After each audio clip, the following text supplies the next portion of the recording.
माणसाची एक नाही तर अनेक ओळख असतात.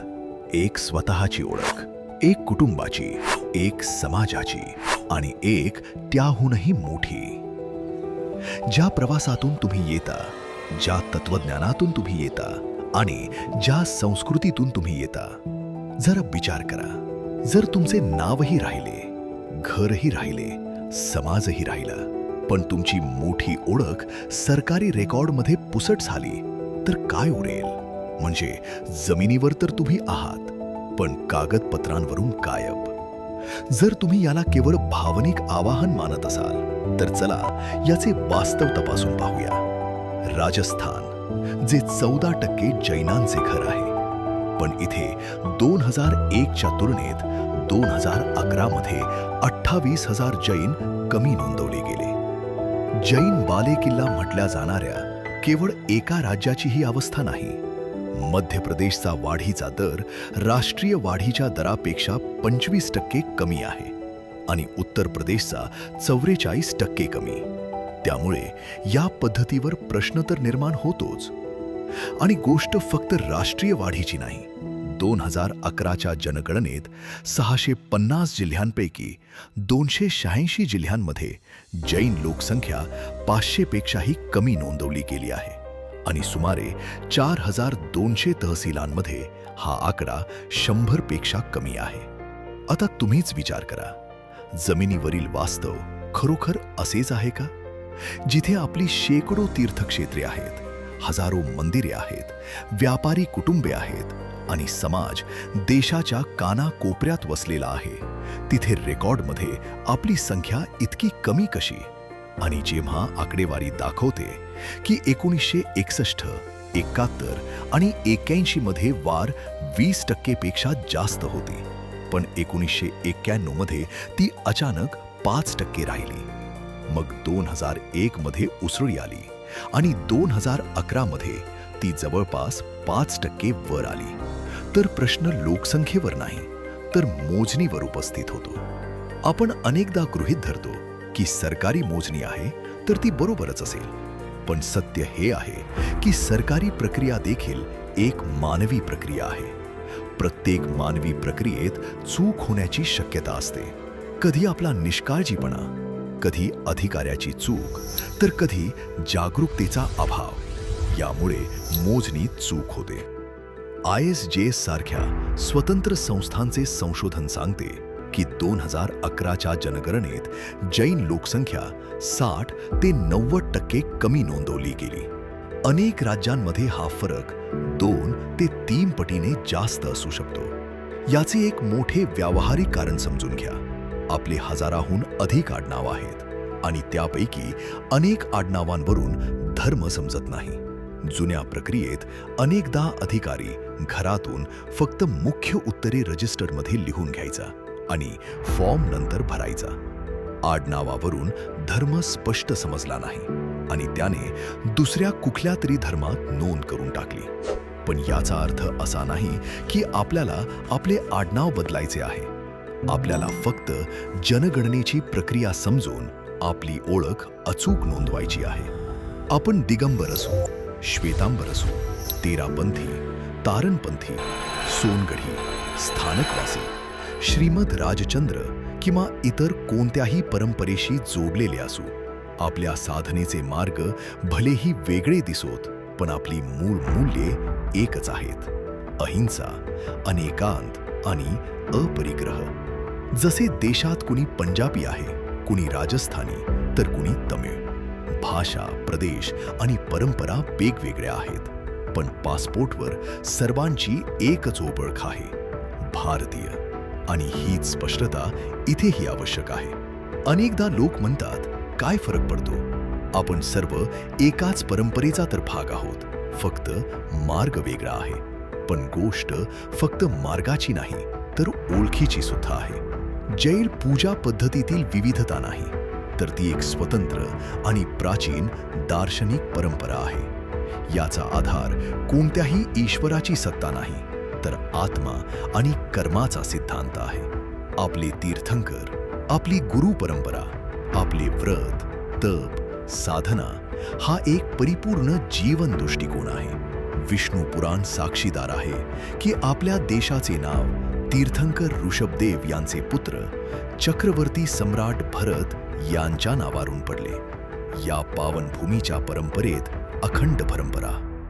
या आजही भूमीच्या परंपरेत अखंड भारपराचा पाया घालणाऱ्या सम्राट चंद्रगुप्त मौर्यांनी जैन दीक्षा ग्रहण करून वैराग्य आणि त्यागाची अमर गाथा रचली.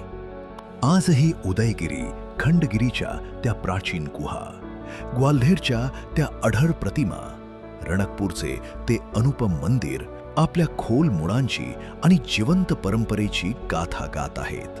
जैन मुळांची आणि जैन परंपरांशी जोडल्या गेलेल्या सराग बांधवांचे जैन समाजाच्या मुख्य प्रवाहाशी पुन्हा जोडले जाणे ही आज एक सुखद आणि सार्थ प्रक्रिया आहे. ही प्रक्रिया आपल्याला एक सूक्ष्म शिकवणही देते की ओळख जर स्पष्टपणे जपली नाही तर काळाच्या ओघात ती पुसट होऊ शकते. केवळ परंपराच नाही तर कायदेशीर आणि घटनात्मक दृष्ट्याही आपली एक वेगळी ओळख आहे. भारत सरकारने जैनांना राष्ट्रीय अल्पसंख्याक मानले आहे. जनगणनेत जैन हा एक वेगळा धर्म म्हणून नोंदवला गेला आहे. सर्वोच्च न्यायालयानेही जैन धर्माला एक स्वतंत्र धर्म मानले आहे. ही आपल्यासाठी अभिमानाची गोष्ट आहे की आज जगाला ज्या अहिंसा, संयम आणि व्यापक दृष्टिकोनाची गरज आहे त्याची मुळे आपल्या परंपरेत आहेत. महात्मा गांधींच्या चेतनेवर श्रीमद राजचंद्र यांचा खोल प्रभाव होता आणि अनेकांताचा तोच विनम्र दृष्टिकोन इस्रोचे संस्थापक डॉक्टर विक्रम साराभाई यांच्यासारख्या व्यक्तिमत्वांमध्येही दिसून येतो. भारत की पहचान बनाने में जैन धर्म की भूमिका अमूल्य रही है. ये दर्शन हमारे लोकतंत्र को दिशा दिखाते हैं, सम्यक मार्ग दिखाते हैं. जैन धर्म की परिभाषा बड़े ही सार घर्पित सूत्रों में प्राचीन आगम ग्रंथों में निबद्ध की गई है. जैसे वत्थु सहावो धम्मो, चारितम खलु धम्मो, जीवाण रक्षणम धम्मो. इन्हीं संस्कारों पर चलते हुए हमारी सरकार सबका साथ, सबका विकास के मंत्र आता पर सर्वात आगे बढ़. व्यावहारिक प्रश्न. समजा जमिनीवर सर्व काही आहे, मंदिरे, तीर्थ, संस्था, पण सरकारी रेकॉर्डमध्ये आपण कमी दिसलो तर? आणि ही काही कल्पना नाही. याचा परिणाम आपण आज जमिनीवर होताना पाहत आहोत. जर कागदपत्रांवर आपली संख्या कमी दिसली तर प्रत्येक गोष्टीसाठी जमिनीवर जास्त संघर्ष करावा लागतो. मग ती गोष्ट हेरिटेज संरक्षणाची असो, मंदिरांच्या मदतीची असो, भाषा आणि संस्कृतीच्या संवर्धनाची असो किंवा संस्थात्मक मान्यतेची असो. म्हणूनच अचूक मोजणी हा केवळ एक आकडा नाही तर तो भविष्यातील नियोजनाचा पाया आहे. आपले तीर्थ, वारसा आणि सांस्कृतिक स्मृतींच्या सुरक्षेसाठी धर्माच्या आधारावर मोजणीची जनगणना ही एकमेव अधिकृत राष्ट्रीय आकडेवारी आहे. यावेळी हे तब्बल 16 वर्षांनंतर होत आहे. पुढच्या वेळी अशी संधी कधी येईल हे कोणालाच माहीत नाही. इथे पहिल्यांदाच आपल्याला स्वगणनेच्या माध्यमातून स्वतःची योग्य माहिती स्वतः भरण्याची संधी मिळत आहे. या प्रक्रियेचे 2 टप्पे आहेत. पहिल्या टप्प्यात एप्रिल ते सप्टेंबर 2026 दरम्यान घरांची मोजणी होईल, ज्यामध्ये 33 प्रश्न विचारले जातील. प्रत्येक राज्यात पहिले 15 दिवस स्वगणना म्हणजेच सेल्फ एन्युमरेशनची वेळ असेल. यामध्ये आपण वेबसाईटवर जाऊन आपली माहिती स्वतः भरून स्वगणना ID घेऊ शकतो. पुढील 30 दिवसात जनगणनेचे अधिकारी घरोघरी येतील, तेव्हा आपण त्यांच्याकडून हा ID प्रमाणित करून घेऊ शकतो. प्रमाणीकरणाशिवाय ऑनलाईन नोंदणी वैध मानली जाणार नाही. दुसऱ्या टप्प्यात लोकांची मोजणी होईल, ज्यामध्ये धर्म, जात, भाषा इत्यादींचे प्रश्न विचारले जातील. जर आपले घर पहिल्या टप्प्यात नोंदवले गेले नाही तर आपले घर दुसऱ्या टप्प्यातही सुटू शकते. त्यामुळे या टप्प्यात आपल्याला कोणतीही चूक करायची नाही. हीच ती वेळ आहे जेव्हा आपल्याला आपला समाज, आपले कुटुंब आणि आपल्या येणाऱ्या पिढ्यांसाठी काहीतरी करून दाखवायचे आहे. आपल्याला केवळ जागरूक राहायचे नाही तर सक्रिय व्हायचे आहे. आपल्या घरापासून सुरुवात करायची आहे आणि आजूबाजूच्या किमान 5 घरांपर्यंत जनगणनेची अचूक माहिती पोहोचवायची आहे. घराघरापर्यंत पोहोचण्यासाठी आपल्या स्थानिक भाषेत तमिळ, गुजराती, मराठी, कन्नड इत्यादींमध्ये सोपा आशय तयार करायचा आहे.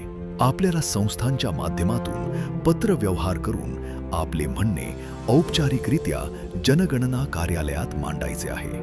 आपल्याला वृद्धांपर्यंत आणि अशा कुटुंबांपर्यंतही पोहोचायचे आहे जे स्वतः मदत मागायला येऊ शकत नाहीत. सपोर्ट इकोसिस्टमशी जोडा. स्वयंसेवक, प्रशिक्षण, मार्गदर्शन.